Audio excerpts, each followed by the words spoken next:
Hello and welcome to the Green Dream video series where we interview senior members of the responsible investment industry. Today I'm speaking to Will Goodhart, Chief Executive of CFA UK, the professional body for the investment management industry. Thank you so much for joining me, Will. No, thank you for having me, Natalie. So we recently had COP26 in Glasgow. There was a lot of focus on the financial industry and the asset management industry as well. What were your positive and negative key takeaways from those announcements? I thought that most of the announcements that came from finance were actually pretty positive. I don't really have any sort of significant negative takeaways, I think, from sort of statements from GFANs or others. I'll come back to that in a minute, but perhaps it's a little bit surprising, but the thing that I took as a positive from Glasgow was the commitment to accelerate the process of ratcheting of the NDCs, the nationally determined contributions. You know, typically we've had big COPs every 5 years and sort of much less significant meetings in between. And now the meetings that are in between are going to be, you know, real working meetings where more progress is made. And that was important because one of the challenges with addressing climate change is that we need to make sure that we're all capable, we all have the capacity to do this. And actually we were lacking a bit of institutional capacity because, you know, governments coming together frequently to address things, to determine policies, to make their own commitments.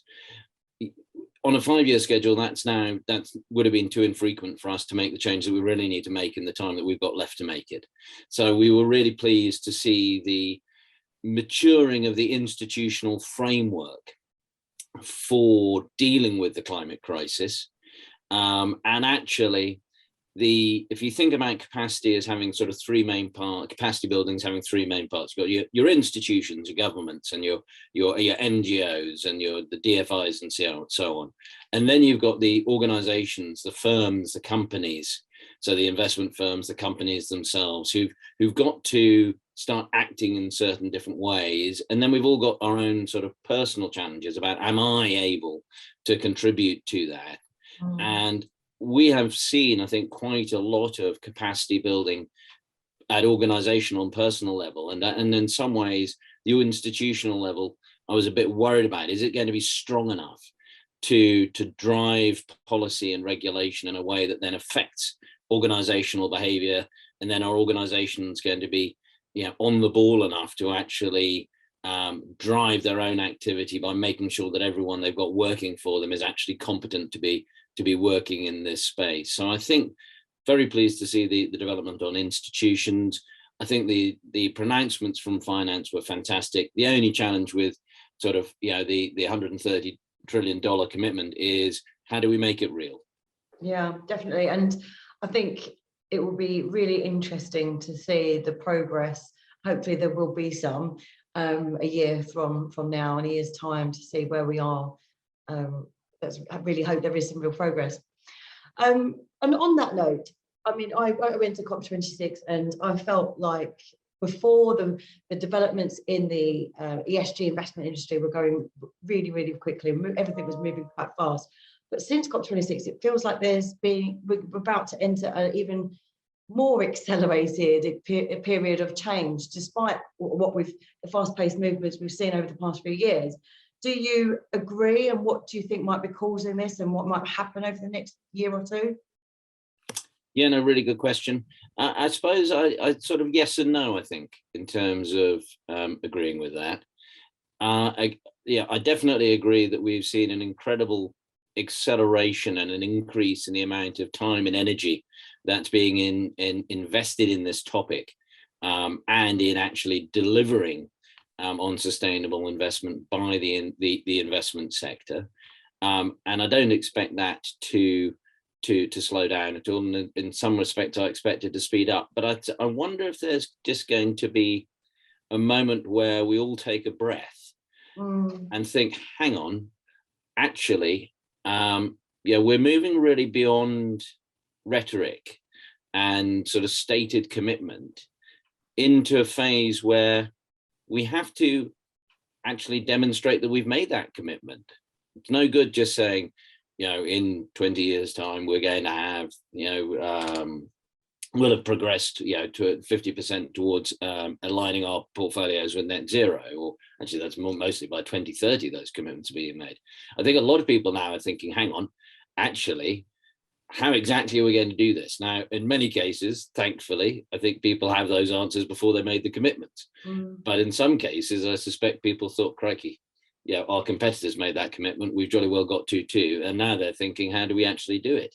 So there may be just a moment where people are doing some long-term planning, thinking, how are we really going to make sure that we do all of this? And if possible, do it even faster. Because what's certain is, or very nearly certain on the basis that nothing absolutely is absolutely certain, but what seems certain to me is that the drivers for this are not going to go away.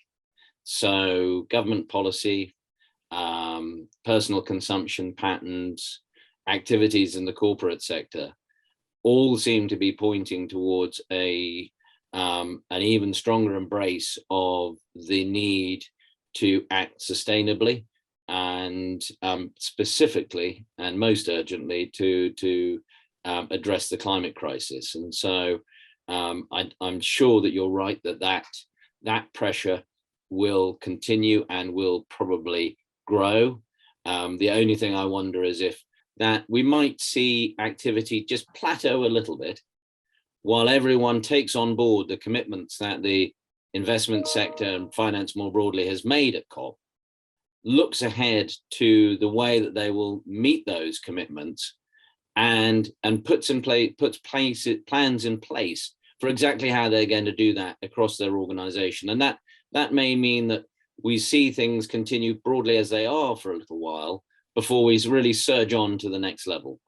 Yeah, I completely understand what you're saying, and let's hope that pause the breath is really worth it. So how can education and the CFA play a role in all this? Obviously, you're doing lots of work around ESG with the certificates, but what else can the CFA help the industry move forward? No, thank you. And I guess our main role is to educate. And we've seen that with the launch of the certificate in ESG investing, which is now a CFA Institute product. So that's gone global. That's tremendous. We only launched that 2 years ago. Now we're seeing 1,000 registrations a month worldwide, and that we expect will grow during the current year. We've got our new certificate in climate and investing. That's going to pilot at the beginning of 2022. And we're confident that there's going to be very significant demand for that. We have a very successful pilot program that's already fully subscribed. That's going to be running in January. And then we will launch officially the certificate in climate and investing so that anyone can take it at any time from March. So that's really a very big push for us at the beginning of next year. And we've set up a new working group looking at impact investing, so that we hope that we will then launch a certificate in impact in 2023, but that's probably a little bit too early to be exactly sure when that will happen. Beyond that, what we're realizing now is that we've got this really quite large community of our existing members, people who've been through the CFA program, but we're adding to that through the individuals who've sat the certificate in ESG investing, and then we will have new people coming through to us from the climate certificate. And what we're trying to figure out is, how can we connect those people? How can we help them to find each other so that they can help each other in their daily business? There are things that we can do in terms of providing education, but actually a lot of progress is going to be driven by people learning from each other, people doing similar roles, trying to help each other sort of figure out how to do something well on behalf of their clients. So that's something that we're working on. We're launching new professional learning programs to make sure that people who've been through the certificates are then kept up to date, so that they're aware of new regulatory developments and what those may mean for product development or distribution, and also new techniques for valuation and analysis in both cases. So I think those are the two main ways in which we will be sort of stretching out from our educational work around the certificates, is connecting people and providing them with ongoing learning so that they can maintain and extend those skills. Fantastic. It sounds like you have plenty to keep you busy, and I look forward to hearing some of those announcements. I think you probably answered this question, but what are your key focuses for 2022? And maybe what do you think the industry should be focusing on next year? Yeah, no, thank you. I guess, yes, my own personal focus is going to get the certificate in climate and investing, launched and away very successfully. That's going to be the main focus at the beginning of the year. And then, as I say, sort of the professional learning plans and helping people to come together to learn from each other. Those will be very important. I guess the broader concern is also to think about how we can contribute to the maturing of the sector. What is there that we can do with respect to helping people understand or use disclosure standards? So there's a great deal of focus on disclosure standards at the moment, as you know, around sustainability, both in the UK and elsewhere. CFA Institute has launched its own ESG disclosure standards, which perhaps we hope could act as essentially a uniform system that meets the needs of different regulators' regimes, which might make life a little bit easier for people. So we will be talking to people about that and seeing how that can work for them. And I think educating people on helping policymakers and regulators, as well as the profession, to figure out what good practice looks like across the board, and helping to figure out how we can inform that process and also help its application. So those are things that we'll be looking for during the year. And also, I think focusing a little bit more on impact investing, because one of the consequences of people's concerns around things like greenwashing or people making exaggerated claims about whether all their portfolios are actually aligned with Paris or net zero, is the need to know what data to look for and to know what to expect when you're looking at that data. And so standardization of some of that, I think, will be useful. A lot of that work has been done, but how can we encourage the profession to gather around sort of simple sets of standards, so that we don't have multi-standards, but we have really, only one or two standards in each case to help people do the things that they need to do. Yes, I think standards and disclosures are going to be really big, important factors for next year. Okay, so we always finish the Green June video series on this question. What is your favourite sustainable drink or snack?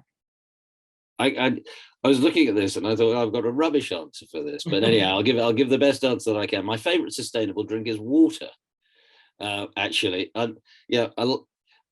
think I'm just too old for all the sort of fancy drinks and different types of things. If I want a sustainable drink, that I'm afraid that's water. And again, I don't really snack. I don't know, maybe I'm just too old or something. But so my answer is going to be odd box. We get odd. I should, like Blue Peter, I should probably say a home delivered source of strangely shaped fruit and vegetable. But anyhow, so that's my favourite sustainable product thing. We think they're great and they contribute to eliminating or reducing food waste, which is fantastic. So yes, absolutely. Well, thank you for sharing that with us, and thanks for all of your insights today. It's been really interesting talking to you. Not at all. Thank you very much for the opportunity.